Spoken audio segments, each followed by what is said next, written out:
오늘 오전 10시에 시작된 한덕수 전 국무총리의 첫 공판 기일이 약 1시간 만에 마무리됐습니다. 한 전 총리의 첫 공판 쟁점은 무엇인지 짚어보겠습니다. 한편 현기증을 이유로 내란 재판에 또다시 불출석한 윤 전 대통령에 대한 보석 여부에도 관심이 쏠리고 있는데요. 관련 내용 양지민 변호사와 함께 짚어보겠습니다. 어서 오세요. 안녕하세요. 어서 오십시오.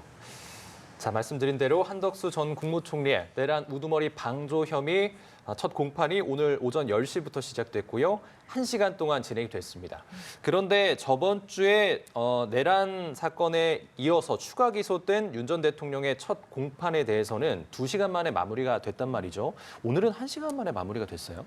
맞습니다. 이 윤 전 대통령의 지난 이제 공판의 경우에는 첫 기일임에도 불구하고 굉장히 오래 걸렸습니다. 그 이유가 양측에서 PPT까지 준비하면서 사실 공소 사실에 대한 요지를 설명하는 시간을 특검 측에서도 충분히 가졌고 이 부분에 대한 이제 피고인의 의견을 듣는 그 시간도 좀 충분히 주어졌던 것 같습니다. 그래서 조금은 어떻게 보면 이례적이라고 볼 정도로 좀 길게 시간이 소요가 됐는데요. 예. 한 전 총리의 경우에는 일반적으로 첫 번째 기일에서 소요되는 시간 정도로 걸렸다라고 평가를 해볼 수 있겠고요. 우리가 첫 번째 기일의 경우에는 어떠한 심도 있는 논의에 들어가기에 앞서서 양측의 이제 입장을 진술하는 시간을 갖는 것입니다. 첫 번째로는 인정신문이라고 해서 피고인의 인적 사항이라든지 직업 이런 부분에 대해서 물어보고요.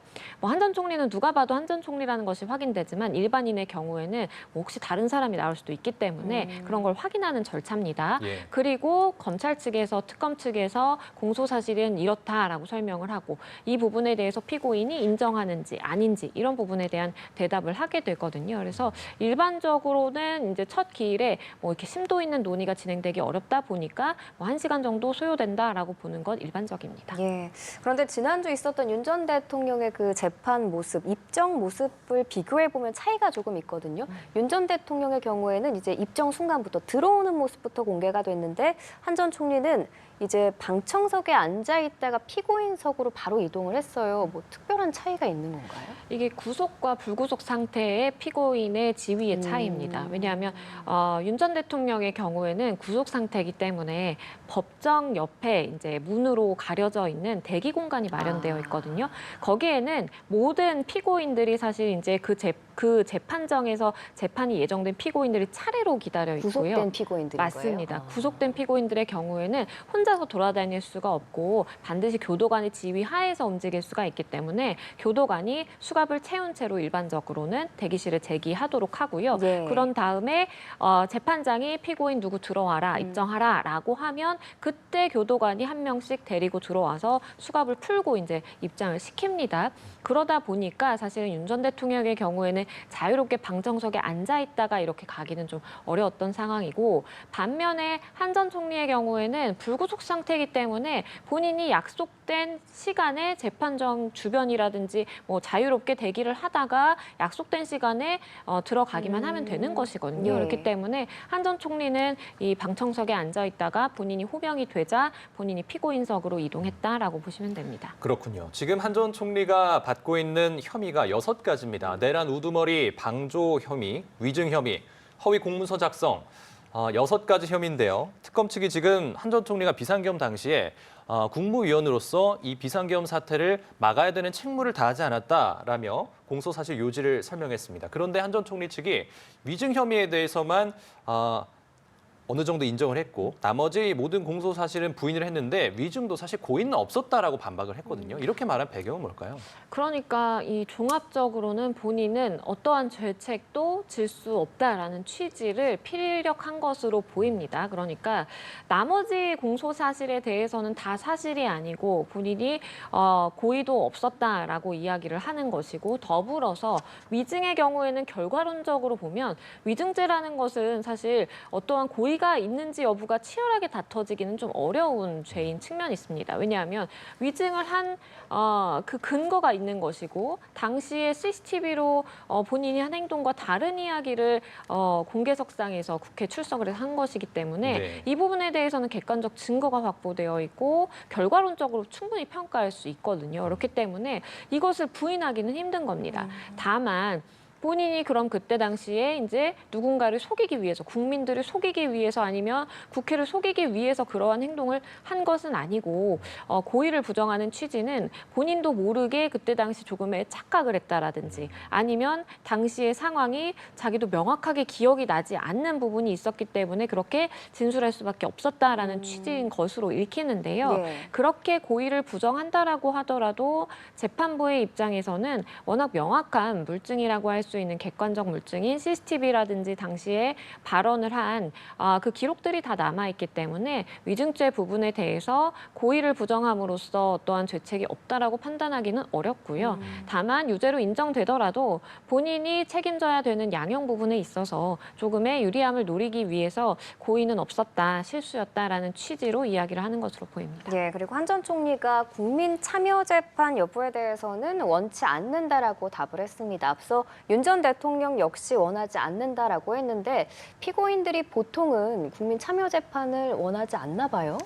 경우에 따라 좀 다릅니다. 예. 왜냐하면 재판부가 취하는 본인에 대한 입장이 조금 부정적이다라고 판단을 할 경우에는 뭐 전략적으로 배심원단의 우리 판단을 한번 좀 받아보자라는 취지로 해서 어떤 감정에 호소할 수 있는 죄들의 경우에는 네. 이 국민참여재판으로 진행을 원한다라고 이야기를 하는 경우도 있고요. 근데 다만 한 전 총리라든지 뭐 윤 전 대통령이라든지 뭐 김건희 씨라든지 다 이 국민참여재판을 원하지 않는다라는 이제 취지로 이야기를 했는데 그것은 국민적인 여론이라든지 아니면 본인이 져야 되는 이 죄책에 대해서 바라보고 있는 국민적 시각이 굉장히 부정적이다라는 것을 본인들도 인지를 하고 있다라고 보여지고요. 물론 우리나라 법제도의 경우에는 국민참여재판을 선택하고 실제로 이루어진다라고 해서 국민 배심원단이 판단한 결과대로 법정형이 선고가 되는 것은 아닙니다. 예. 권고의 이 효력만 가지기 때문에 재판부가 그러니까 이제 판단을 함에 있어서 참고할 수만 있는 것이고 어떠한 강제력은 없지만 그럼에도 불구하고 일반 국민들, 무작위로 선정된 국민들 앞에서 내가 왜 그때 당시에 이러한 내란 우두머리에 방조 대책을 지지 않는지, 왜 사후 계엄 선포문에 대해서 작성을 했다가 폐지했는지 이거 설명하는 것이 본인에게 결코 유리하다라고 판단하지 않는 것 같아요. 그렇기 때문에 이걸 원치 않는다라고 진술했습니다. 그렇군요. 자, 지금 오늘 한 전 총리의 첫 번째 공판 역시 촬영이 되고요. 그 이후에 시차를 두고 공개가 됩니다. 실시간은 아닙니다. 그리고 모든 장면이 다 중계가 되는 게 아니고요. 일부 장면에 대해서는 제외하고 공개가 되는데요. 개인정보 관련된 부분 혹은 한 전 총리가 계엄 포고문을 검토하는 장면이 담긴 것으로 알려진 이 CCTV 내용, 이 부분에 대한 증거조사 과정도 지금 중계가 제한이 됐어요. 이게 내용이 알려지면 안 되는 부분이 섞여 있어서 그런 거죠? 예, 그렇습니다. 일반적으로 이 대통령실 복도를 비추고 있는 CCTV의 경우에는 우리가 기밀을 이제 다루는 부분에 있어서 3급 비밀에 해당한다라고 이제 하고 그렇기 때문에 일종의 국가 안보, 기밀이 담긴 자료 중에 하나로 볼 수가 있겠습니다. 그래서 만약에 이것이 외부로 대중에게 공개가 됐을 때에는 공개를 했을 때의 실익보다는 공개함으로써 혹시나 침해될 수 있는 어떠한 뭐 국가적 안보라든지 기밀 사항에 대한 보호가 더 중요하다라고 판단을 했기 때문에 재판부에서 증거 조사를 하더라도 그 부분은 비공개로 아예 중개 부분에서 제외를 하고 나머지 부분에 대해서는 중개를 허용한다라고 이제 판단을 한 것이고요. 이것은 뭐 윤 전 대통령이라든지 한덕수 전 총리라든지 관계 당사자들의 재판을 진행함에 있어서 모두 적용될 수 있는 부분입니다. 즉, 이 특검법에 따르면 특별한 사항이 없으면 이 중개를 허용해야 된다라고 되어 있기 때문에 재판부에서는 신청이 들어오면 일단 중개를 허용하는 취지로 판단을 할 가능성이 높습니다. 다만 그렇게 중개를 허용한다라고 하더라도 중요한 증인에 대한 일종의 기밀이 담길 수 있는 부분은 아예 제외할 수도 있는 것이고 이렇게 객관적 증거, 물증에 대한 조사, 증거조사 부분도 일부는 넣고 일부는 빼는 형식으로 중개를 제한적으로 운용할 수밖에 없는 그러한 상황이고요. 그리고 실시간 중계가 이제 불가능한 이유도 우리가 이야기를 하다 보면 증인이 어떠한 뭐 개인정보를 빼고 진술하거나 뭐 그걸 다 고려해서 진술하는 것을 기대하기 힘듭니다. 그렇기 때문에 이걸 사후적으로 이걸 뺄 부분은 빼고 가릴 건 가리고 하면서 이제 완성본 그러니까 편집본을 언론에 공개, 제공을 하는 취지로 이루어질 수밖에 없는 것이고요. 앞으로의 재판에서도 동일하게 적용될 겁니다. 예, 오늘 재판에서 한 전 총리가 직접 발언을 할 것인지 여부도 주목을 받았는데 직접 발언을 했습니다. 계엄이 합헌이냐는 재판부의 질문에 한 전 총리가 직접 국가 발전 차원에서 받아들이기 어려운 상황이다라는 답을 한 건데요. 지난 윤 전 대통령 재판 때를 생각해 보면 그때 계엄 선포문을 사후 작성하고 폐기한 책임을 윤 전 대통령이 한 전 총리에게 조금 떠넘기는 듯한 발언을 했었거든요. 이 부분이 오늘 한 전 총리의 직접 발언에 영향을 미쳤을까요? 일단 뭐 그 하나의 고려 요소가 될 수는 있다라고 보입니다. 다만 이제 한 전 총리의 경우에는 지금 윤 전 대통령과 다르게 내란 우두머리에 대한 방조 혐의를 받고 있는 그런 네. 상황이거든요. 그렇기 때문에 본인에게 이것이 이제 위헌적이냐 합헌이냐라고 이제 물었을 때 조금의 정치적 아니면 사회적인 판단에 근거한 발언을 한 것으로 보이고요. 본인이 지금 이 어떤 결과가 사실 이제 나올지 어떤 죄책을 지게 될지는 명확하지 않은 상황입니다. 아직 재판 초기 단계이기 때문인데요. 그렇기 때문에 본인이 명확하게 이것은 뭐 잘못됐다 아니면 뭐 어떻다라는 가치 판단을 하기에는 좀 이르다라고 판단을 했을 가능성이 있어 보이고 당시에 아마도 한 전 총리 입장에서 방어권이라든지 아니면 방어권을 행사하는 취지로 진술할 수 있는 내용은 윤 전 대통령의 지시를 받아서 일부 본인이 자기적으로 행동한 부분은 있지만 그럼에도 불구하고 이것이 당시에 비상계엄에 대한 그러한 적극적인 돕는 행동이라고 인지하지는 못했다라고 이야기를 아마 하게 될 것으로 보여요. 그렇기 때문에 본인의 범죄 행위와 밀접하게 관련이 있는 계엄 행위에 대해서 뭐 합헌이다 아니다 판단을 내놓기는 좀 어려웠을 것이다라는 생각이 듭니다. 그렇군요. 알겠습니다. 한 전 총리의 재판 과정이 전해지는 대로 저희가 또 정리해서 말씀을 드리겠고요. 자, 지귀현 부장판사 이야기 좀 넘어가 보겠습니다. 대법원 법원 감사위가 윤 전 대통령 내란 사건의 전담 판사인 지귀현 부장판사의 룸살롱 접대 의혹을 조사했는데요. 그 조사 결과 현재까지 확인된 사실관계만으로는 직무 관련성을 인정하기 어렵다라고 판단을 했거든요. 징계 사유는 지금 현재로서 없는 거예요. 심의 결과는 어떻게 보셨어요? 맞습니다. 대법원에서 이제 판단을 한 바에 따르면 지기영 판사에 대해서 그러니까 징계 사유가 없다. 조사를 해봤더니 징계 사유로 볼 만큼의 어떠한 증거가 충분하다라든지 아니면 조사가 이루어지지 않았다라고 판단을 하게 된 것으로 보이고요. 다만 이 감사위원회에서 하나의 이제 가능성을 열어두기는 했습니다. 만약에 공수처 조사에서 어떠한 비위 사실이 드러난다라고 하면 엄정하게 처리하겠다라고 밝혔습니다. 그러면서 사실 감사위원회의 경우에는 어떠한 강제권을 가진 수사기관은 아닙니다.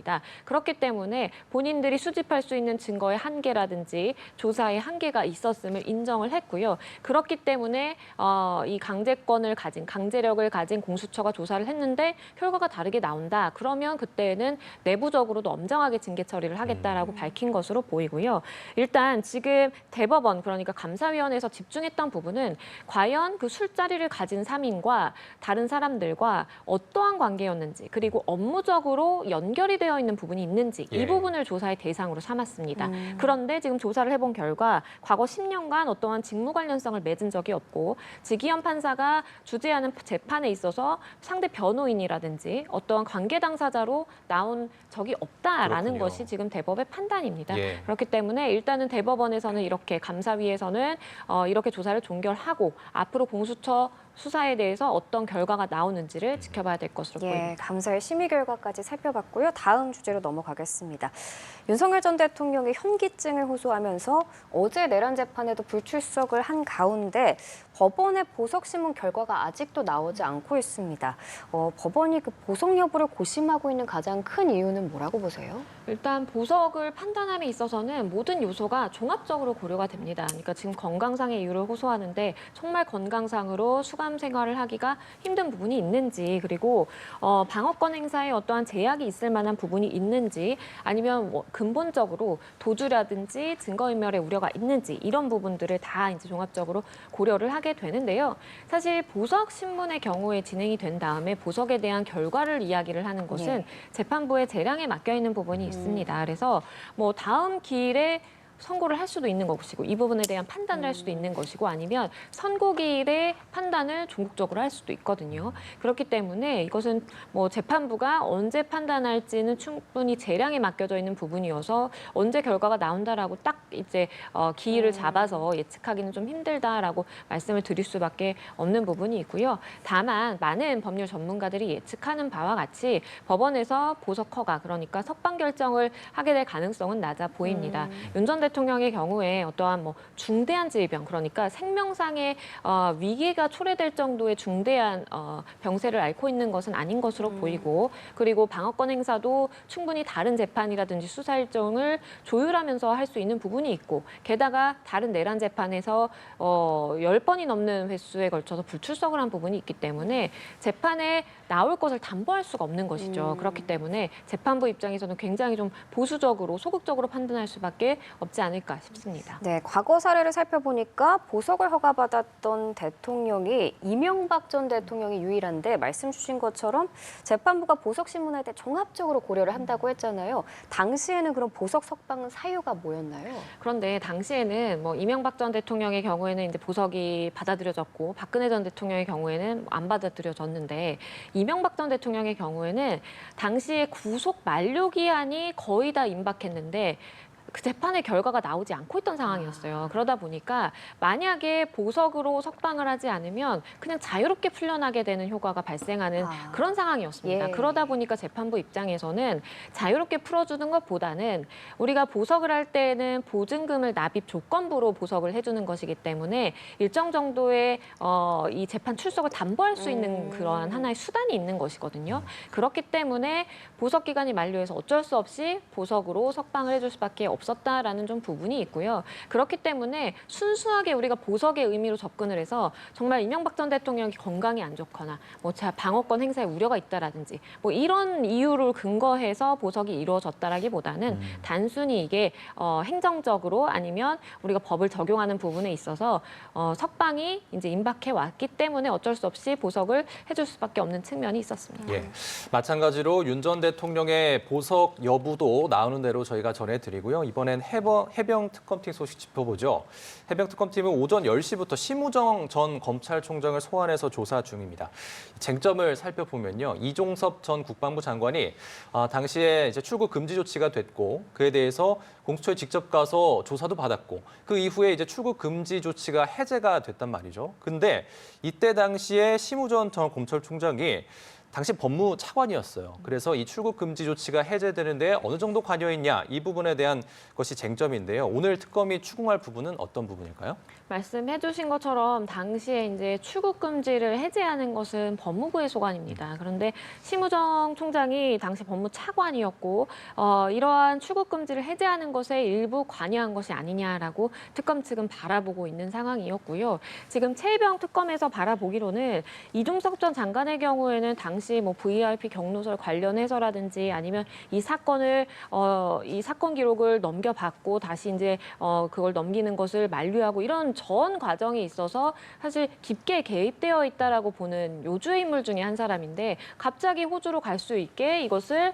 출국 금지를 해제해 준 부분은 모든 이러한 정황을 알고 도피 내지는 은폐하는 것을 도운 것 아니냐라고 지금 바라보고 있는 상황이고요. 그렇기 때문에 오늘 조사에서 특별하게 물어볼 부분은 출국 금지를 해제하는 과정이 정말로 적법했던 것인지 그리고 더불어서 외교적인 고려에 의해서 이러한 출국 금지 해제를 한 것이라고 아마 주장을 할 것인데 네. 그것이 아니라 어떠한 외압 내지는 누군가로부터 지시를 받고 이러한 지시를 이행하기 위한 것은 아니었는지 부분을 살펴보게 될 것이고 만약에 이런 부분에 있어서 조금 문제점이 있다라고 한다면 직권남용죄가 성립이 될 가능성이 있습니다. 예, 알겠습니다. 이제 김건희 특검 얘기로 넘어가겠습니다. 김건희 특검팀에 소속된 파견검사 전원이 오늘 민중기 특검에게 원대 복귀를 요청했다라는 소식인데 그 이유를 좀 들어보면 최근 그 본회의를 통과한 정부조직법 개정안이 영향이 된 걸로 보여요. 검찰청 폐지와 관련된 얘기인 거죠? 맞습니다. 지금 40여 명 정도의 파견 검사가 나와서 지금 열심히 사실 수사를 하고 있던 상황이었는데 이 정부조직법 개정안이 이제 통과가 되면서 지금 파견 검사들의 입장은 그렇습니다. 검찰청이 폐지가 되는 것이고 수사 기소권 분리가 강화되는 것인데 그러면 우리가 지금 수사하고 있는 이 수사는 무엇이냐? 우리의 지위 자체가 지금 이제 검사가 없어질 것으로, 그러니까 검사의 기능을 상실하게 될 것으로 보이는데 우리가 여기서 검사로서의 기능을 역할을 수행하는 것이 맞느냐라는 네. 이제 취지인 것이고요. 그렇기 때문에 지금 이 파견 검사들이 낸 입장문을 검토를 해보면 법적 지위라든지 역할이 불명확하기 때문에 이 부분에 대해서 명확하게 해주지 않는다면 우리는 수사를 이어갈 수가 없다라는 것이고 제도적으로 지금 충돌이 되는 부분이 명확하게 있는 것인데 그러면 우리가 이걸 수사한다라고 하더라도 추후에 기소할 수 있는지 기소를 유지하는 것은 적당한지 부분에 대해서 명확하게 민중기 특검으로부터 입장을 받고 싶다라는 것이 파견 검사들의 입장인 것이고요. 원칙적으로 원 소속 기관장이 승인을 받아야만 복귀를 할 수 있습니다. 그렇기 때문에 우리가 만약에 복귀를 해야 된다면 승인을 해주고 그게 아니라 수사를 이어가야 된다면 그 부분에 대한 역할 정리라든지 우리가 앞으로 어떠한 역할을 미래에도 수행을 해야 되는 것인지 명확하게 해달라라는 취지로 읽힙니다. 예, 본래 김건희 특검의 1차 수사기간 만료 시점이 원래 어제였어요. 근데 지난 24일에 수사기간이 연장됐고요. 남은 수사들을 지금 이어가고 있는 상황이에요. 네. 맞습니다. 그러니까 지금 원래 만료 시점이 앞둬지고 있었지만 이것을 연장을 했고 30일이라는 기간을 지금 번 상황입니다. 그런데 지금 기간을 벌었지만 실질적으로 그 기간 동안 열심히 달려나가야 되는 수사가 공백이 생길 수도 있는 그런 상황인 것입니다. 그렇기 때문에 이 부분에 대해서 파견 검사들의 입장을 일부 수용을 해서 민중기 특검이 명확한 입장이라든지 경계를 짓는 것에 대해서 좀 역할을 수행해야 된다라는 좀 생각이 들고요. 그런 요청을 받아서 민중기 특검도 충분히 검토한 후에 답을 주겠다라고 일단 이야기를 한 상황인데 지금 만약에 정말 위기의 상황으로 간다라고 전제를 하면 이 파견 검사 전원이 이것이 명확하게 되기 전까지는 우리는 업무할 수 없다라고 해서 사실은 연장을 해놓고 그 연장이 기한만 흘러가게 될 수도 있는 그런 초유의 사태가 발생할 수도 있어서 이 부분에 대한 정리 내지는 매듭을 짓는 것은 반드시 필요해 보입니다. 예, 그 입장 전문을 좀 보면 현재 진행 중인 사건들을 조속히 마무리한 후에 파견 검사들이 일선으로 복귀해서 폭증하고 있는 민생 사건 미제 처리에 동참할 수 있도록 복귀 조치를 해주실 것을 요청드립니다라고 썼는데 현재 진행 중인 사건들을 조속히 마무리한 후에 복귀를 한다는 거는 특검 수사가 끝날 때까지는 기다린다는 건가요? 이 부분이 좀 이해가 안 가네요. 그렇죠. 그 부분이 조금 불명확한 부분이 예. 있습니다. 왜냐하면 사실 김건희 특검의 경우에는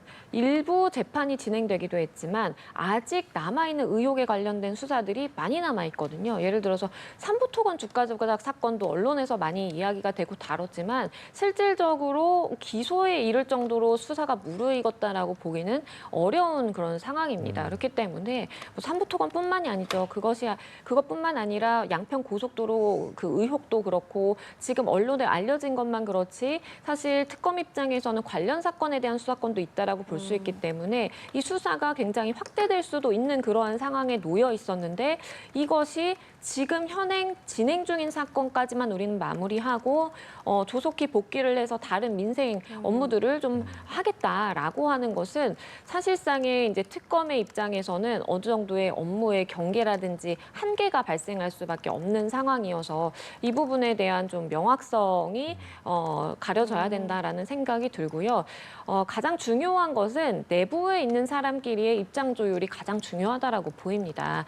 아무리 정부조직법이 개정안이 통과가 되고 이것이 시행이 돼서 검찰청에 폐지가 되고 검사로서의 역할이 불분명하다라고 하더라도 우리가 지금 특검이 특검법에서 보장하는 기한 내에 대해서 최대한 역할 수행을 하겠다라고 하면 충분히 사실 내부적 조율만 되면 가능한 사안이거든요. 어떠한 위법성의 여지는 없습니다. 그렇기 때문에 민중기 특검과 지금 파견되어 있는 40여 명의 검사들 사이에 입장만 조율이 된다면 지금처럼 김건희 특검이 해왔던 것처럼 연장을 해서 더 수사를 이어가고 아무 차질 없이 기소까지 해서 기소 유지, 공소 유지까지 할 수 있는 것으로 보이고요. 예. 다만 내부에서 의견 조율이라든지 어떠한 입장차를 좁히지 못하는 상황이다라고 한다면 특검이 살아는 있지만, 그러니까 기한 연장을 해놔서 살아는 있지만 그 내부적으로 입장 조율하느라고 심도 있는 수사가 이어지기는 좀 힘든 그런 상황이 발생할 수도 있기 때문에 이 부분에 대해서는 반드시 민중기 특검이 나서서 좀 조율해야 될 좀 의무라든지 필요성이 있다라고 보입니다. 예, 이게 김건희 특검팀 파견 검사들의 입장인데 뭐 앞으로 이들의 입장이 어떻게 받아들여질지는 모르겠습니다만 내란 특검이나 순직 해병 특검의 파견 검사들한테도 좀 영향을 미치지 않을까요? 그렇죠. 그러니까 지금 법상으로는 별도의 그러니까 김건희 특검, 뭐 내란 특검, 그리고 최혜병 특검, 특검법에 따라서 역할을 하는 것이고 특검법 자체에 어떤 문제가 있는 것은 아니기 때문에 사실은 법적으로 어떤 조처가 필요하다라든지 법적으로 충돌이 명확하다라고 보기는 어려운 측면이 있습니다. 예. 다만 검사 입장에서는 본인이 평생을 어쨌든 일해온 검찰청 자체가 지금 제도적 개편이라든지 개혁이 일어나고 있는 그런 상황이고 그런 와중에서 역할에 대한 좀 혼선이라든지 혼동이 발생할 수는 있거든요. 그렇기 때문에 김건희 특검 관련해서 파견 검사 입장이 만약에 받아들여진다라든지 아니면 김건희 특검에서 어떻게 우리는 조치를 하기로 했다라는 것이 정해지면 예. 내란 특검이라든지 아니면 최혜병 특검에서도 충분히 영향을 받아서 거기에 있는 파견 검사들도 마찬가지의 지위이기 때문에 그러면 우리도 이렇게 해달라 내지는 그럼 우리는 어떻게 되는 것이냐라는 입장이 충분히 나올 수 있다라고 보입니다. 예, 알겠습니다. 여기까지 오늘의 사건 현장 양지민 변호사와 함께했습니다. 잘 들었습니다. 고맙습니다.